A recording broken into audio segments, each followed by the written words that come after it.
Somos de la Universidad Estatal Península de Santa Elena, de la Facultad de Sistemas y Telecomunicaciones, de la carrera de Electrónica y Telecomunicaciones, de la materia de Sensores e Instrumentación de octavo semestre. El tema que nos tocó exponer es automatización y neumática para el despacho de rodillos en cajas. Los integrantes del grupo son Jan Montserrat, Lenny Bonoliza y Roger Pañarroz. Tenemos aquí la introducción. En la actualidad, los grandes avances tecnológicos han permitido a las diferentes industrias llevar a cabo diversos procesos de producción automáticos que dan como resultado productos o servicios de calidad a bajo precio. En este proyecto es de gran utilidad para el aprendizaje de la programación de PLC y FluidSync. El proceso que vamos a automatizar es de un despacho automático para el llenado de cajas usando el PLC S7300 de Siemens. Propuesta del proyecto tenemos que se implementará un sistema automático que permita dosificar 4 rodillos en una caja, para lo cual se cuenta con 2 actuadores neumáticos, A y B, un sensor de presencia de caja y un sensor de presencia de rodillos.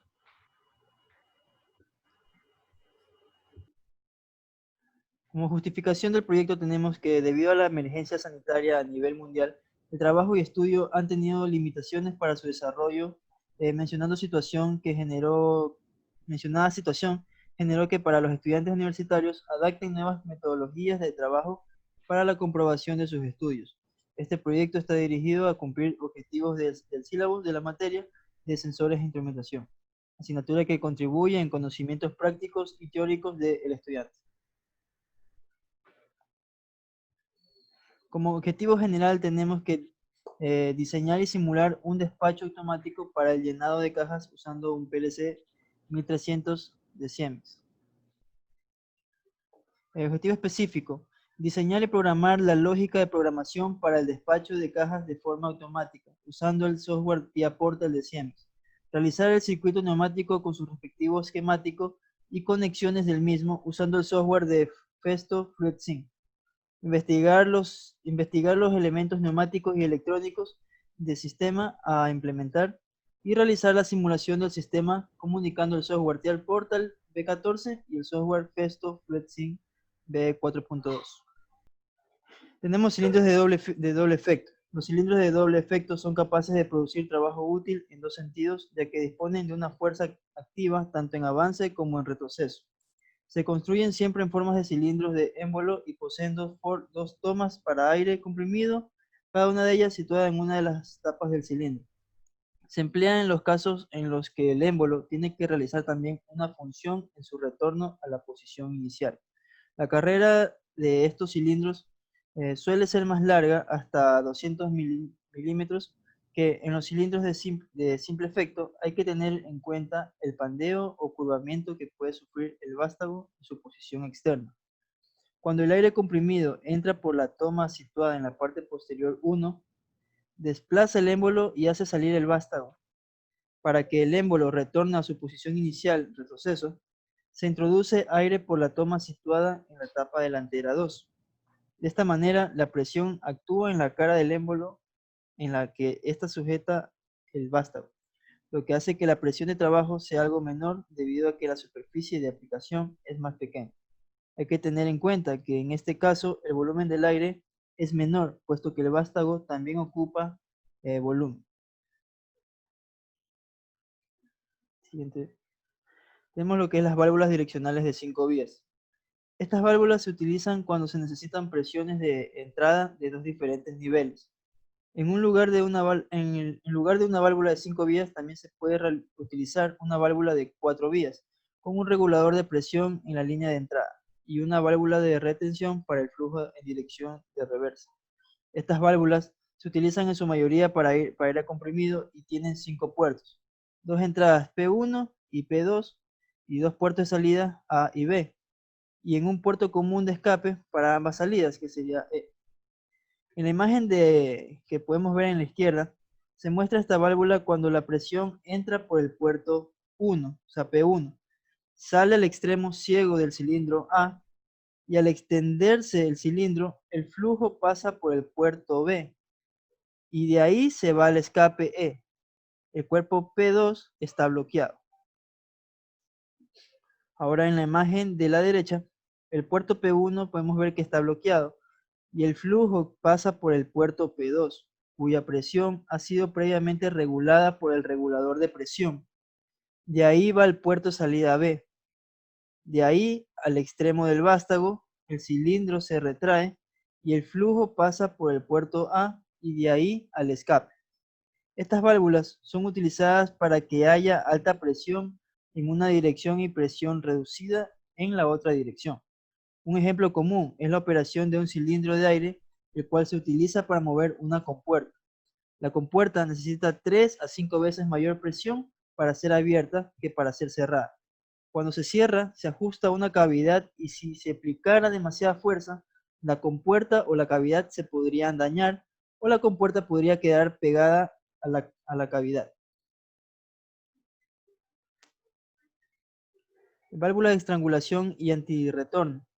La válvula de estrangulación y antirretorno, regulador de caudal, se monta directamente en la conexión correspondiente del cilindro mediante un casquillo enchufable. La válvula de estrangulación y antirretorno es una combinación de válvula de estrangulación y válvula de antirretorno. La válvula de antirretorno bloquea el paso de aire en un sentido. En este caso, el aire fluye a través de la válvula de estrangulación. La sección de esta válvula puede regularse mediante el tornillo moleteado. La posición de este tornillo puede asegurarse con una tuerca moleteada. El sentido de la estrangulación se indica mediante 2 flechas en el cuerpo de la unidad. En el sentido contrario, el aire fluye libremente a través de la válvula antirretorno.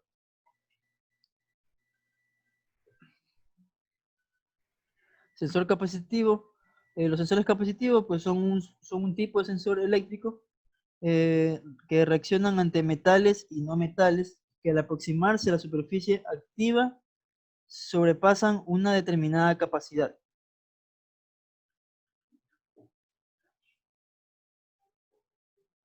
A continuación, mi siguiente compañero. Bueno, aquí tenemos el análisis del funcionamiento del sistema.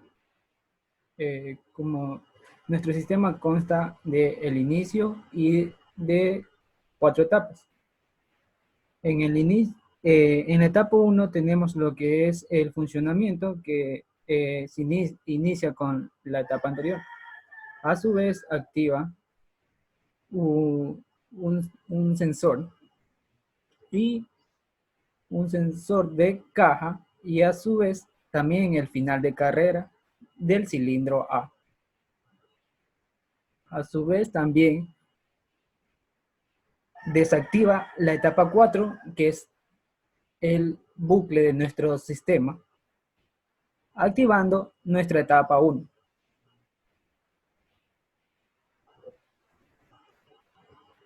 En nuestra etapa 2 tenemos que funciona con una memoria de la etapa 1, eso quiere decir la etapa anterior, activando el sensor de rodillo. También el cilindro, el final de carrera del cilindro A.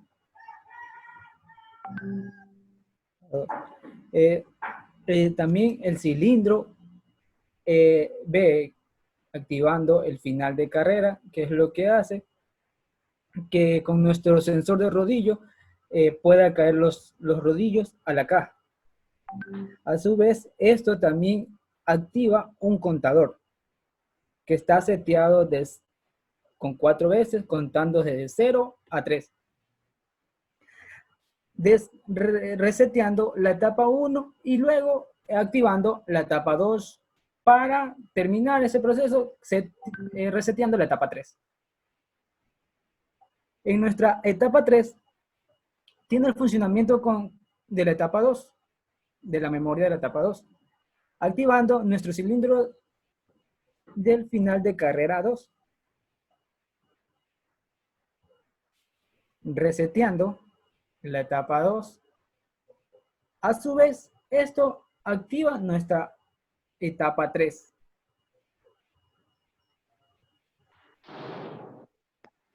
Dando paso a nuestro contador que funciona también con la etapa 2. En estos dos casos, nuestro contador trabaja con la etapa 2 y etapa 3, donde también entra en funcionamiento nuestro cilindro B, que es el que hace el sentido del contador para enviar los rodillos a la caja. En nuestra etapa 4, tenemos que funcionar por nuestra etapa anterior, la etapa 3. Asimismo, tiene encendido el contador, comparando el número de rodillos para que en ese instante desactive la etapa 3.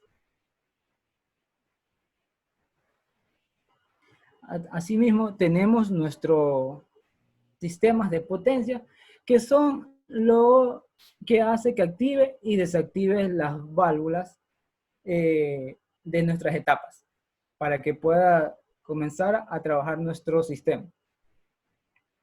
Siguiente. Bueno, aquí tenemos, como vemos, tenemos nuestro inicio y paro del sistema, que cuenta con 3 contadores normalmente abiertos y una bobina que es la que le da inicio a nuestro sistema. Como vemos ahí, tenemos 2 contadores en serie, que a su vez esto sería una compuerta AND, que tiene que estar, ¿qué nos dice la compuerta AND? Que nos dice que tenemos que estar nuestras 2 entradas en alto para que nuestra salida quede en alto. Así enclavamos nuestro sistema con una memoria que tenemos dentro del controlador mismo. En nuestro segmento 2 tenemos la etapa 1, perdón. Es aquí, vemos que nuestro sistema lo inicia la M0.0, que es lo que es nuestra etapa anterior. Activando así nuestro sensor de caja y nuestro A1, que en este caso nuestro A1 sería nuestro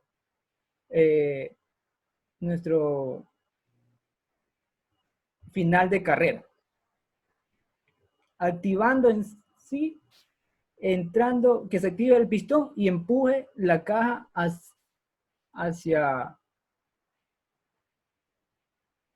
empuje la caja y active mi etapa 1. A su vez, como ves, también tenemos aquí etapa 4, que es la que viene la anterior de nuestro sistema. Es el que comienza el bucle.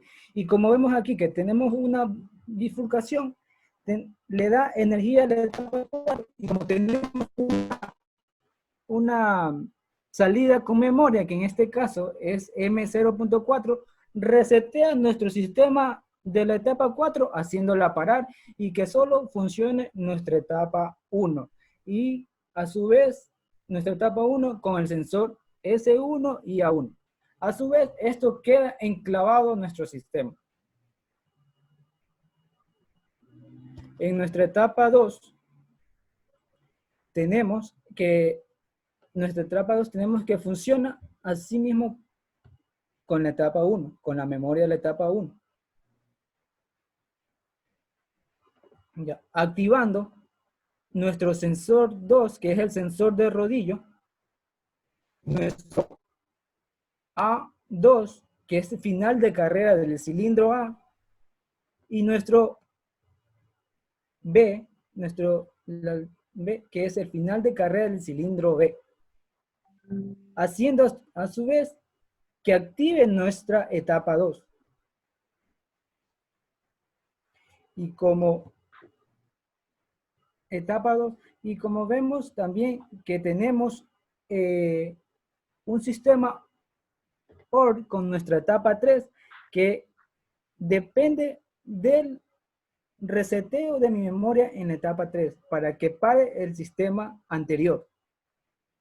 A su vez tenemos un contador que hace la función de contar el número de rodillos que va a ingresar a nuestra caja.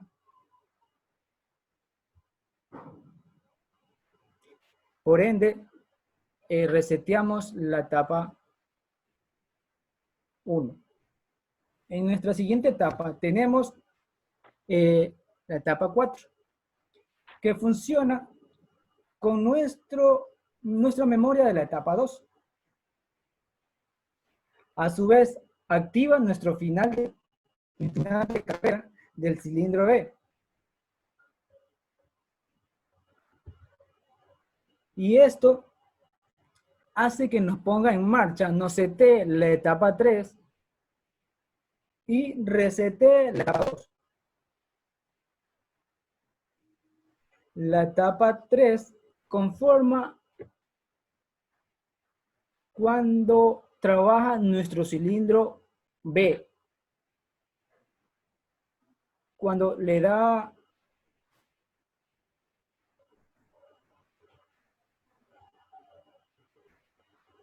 un impulso a nuestro cilindro, ya que tenemos sensores de final de carrera que activa y desactiva para ingresar los rodillos a la caja. A su vez, viene y resetea la etapa 2. En nuestra etapa 4, tenemos el funcionamiento acorde a la etapa 3. Como tenemos un estado de memoria, y compara el número de rodillos que va a ingresar a la caja. Por eso tenemos el computador ahí. A su vez, activa la etapa 4, desactivando la etapa 3. Como vemos acá, en el segmento del contador, tenemos seteado el valor de 4, que es la que activa nuestra etapa 3, y por ende, viene y activa nuestra etapa 4, sabiendo el número de contadores que tiene que ingresar en la caja. Por eso, por último, resetea nuestra etapa 3.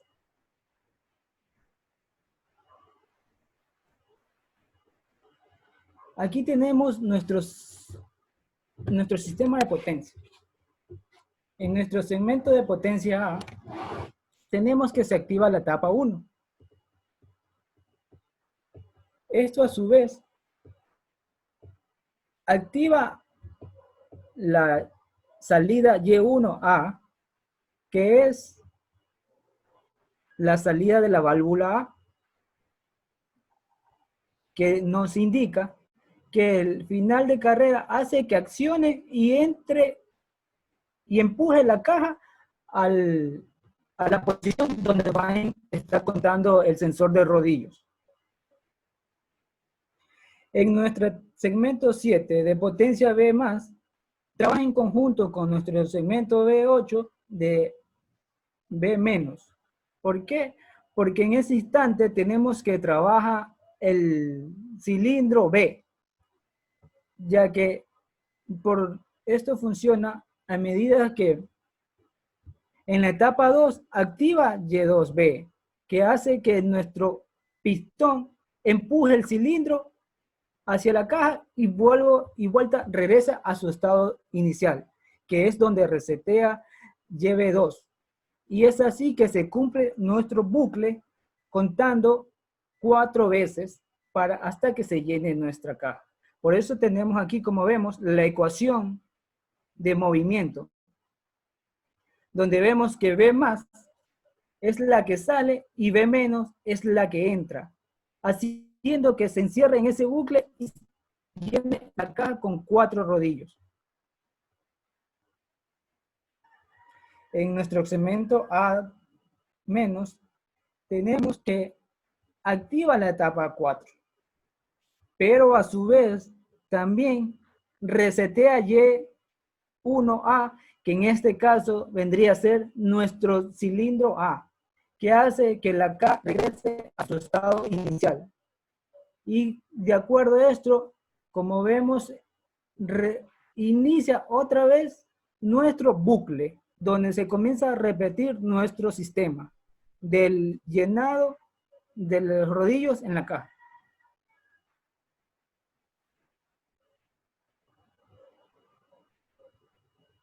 Siguiente tenemos lo que es la programación FST FluidSync. Podemos observar de que tenemos nuestros diagramas de conexiones, tanto eléctricos como neumáticos. En esta parte de aquí tenemos los cilindros de doble efectos, tanto el cilindro A y el cilindro B, con sus finales de carreras, que sería el A1 y el A2 para el cilindro A, y B1 y B2 para el cilindro B.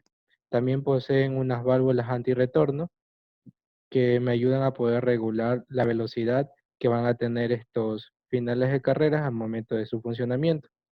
También poseemos lo que son las válvulas de 5 vías que me permiten enviar las presiones para poder hacer mover nuestros cilindros. En la parte de acá tenemos el sistema de control que está compuesto por un pulsador de marcha, un pulsador de paro y los sensores S1 y S2. En este caso el sensor de la caja y el sensor de los rodillos. Y esto de acá tenemos lo que son los finales de carreras que me van a actuar de manera automática para hacer funcionar los cilindros. Tenemos las conexiones a nuestras entradas del PLC. En este caso cada una están definidas del 0 al 7 y nuestras salidas que están definidas por el 0 y el 1, y estas de aquí están conectadas a las válvulas de 5 vías. También tenemos un diagrama en el cual me va a mostrar lo que es el desplazamiento de cada cilindro en su funcionamiento. En este gráfico tenemos el diagrama de conexiones de cómo sería nuestro PLC. Lo primero que tendríamos que realizar en nuestro PLC es conectar las entradas y las salidas. En este caso tenemos aquí las entradas definidas como el on, el off, el A1, el A2, que serían nuestros finales de carrera, y los sensores S1 y S2, como lo podemos observar. Y asimismo también tenemos nuestras salidas, que en este caso serían las bobinas de las válvulas, en este caso Y1 y Y2.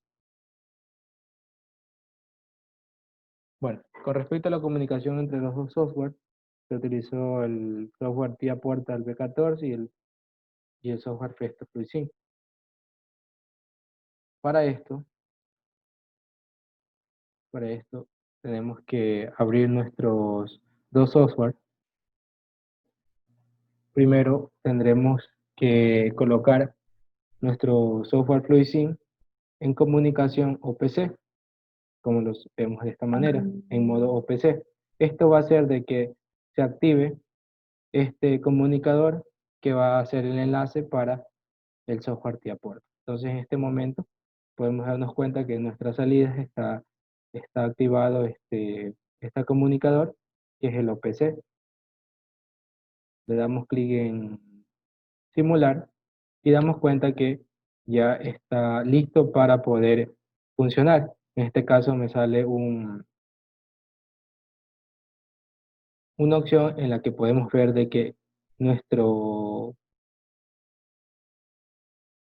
sistema está esperando la conexión del PLC. ¿Sí? Como posterior, abrimos nuestro programa de TIA Portal y nuestro código. Nuestro código en principio vamos a compilarlo. Lo compilamos para poder así asegurarnos que no haya ninguna falla durante el código, que no haya variables desconectadas, y así podemos darnos cuenta que es fiable nuestro código. En este caso sale cero errores, cero advertencias, y vamos a proceder a lo que es la simulación. Al momento que se procede a hacer la simulación, vamos a observar de manera automática que se va a conectar nuestro software FluidSync con nuestro PLC. En este caso, estamos esperando para poder ver, y efectivamente hemos en este momento establecido esa conexión entre el software FluidSync con el software TIA Portal y el PLC. En este caso vamos a poder hacer la simulación, pero antes de eso tendríamos que esperar un momento porque debemos de subir lo que es la programación a nuestro simulador del PLC Sync. Esperamos un momento. Mientras tanto, podemos ver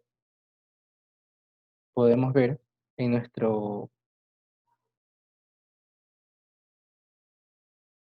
pantalla que ya nos ha salido la opción para poder cargar nuestro código. Lo hacemos de esta manera.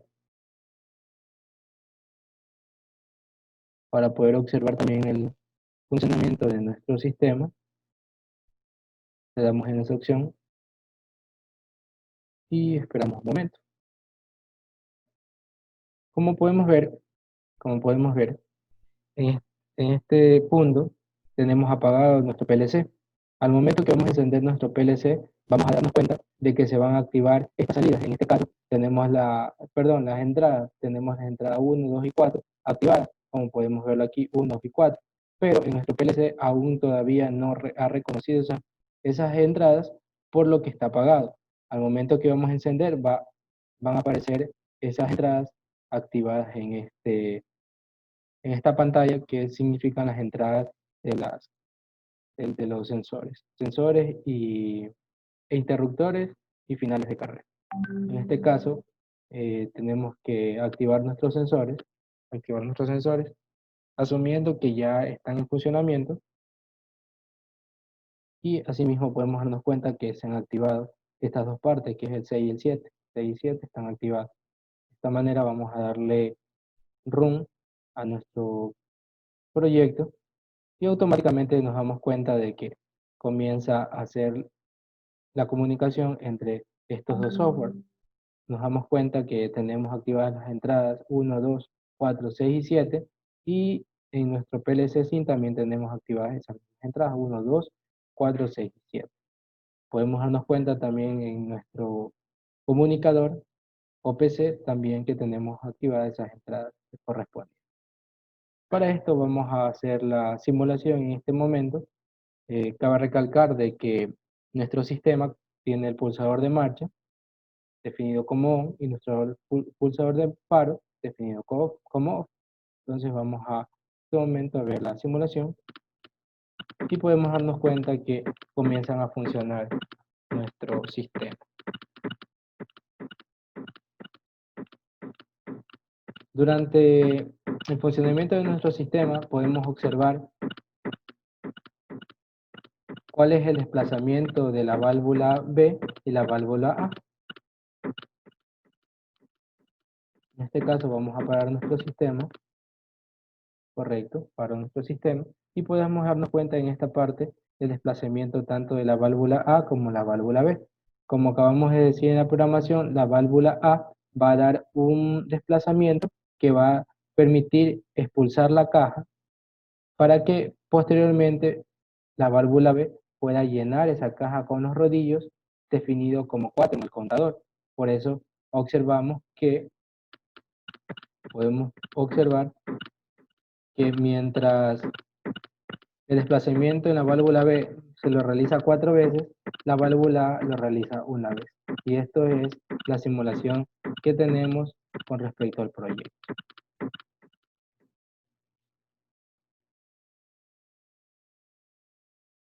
Ahora, para conclusiones y recomendaciones, tenemos que, para conclusiones, con este proyecto se puede entender sobre la programación de los PLC, funcionando con un lenguaje COP propio de estos autómatas que se utiliza para procesos industriales, de que cuenta con un sistema de robustez y escalabilidad apto para trabajos de alta demanda de aplicaciones complejos.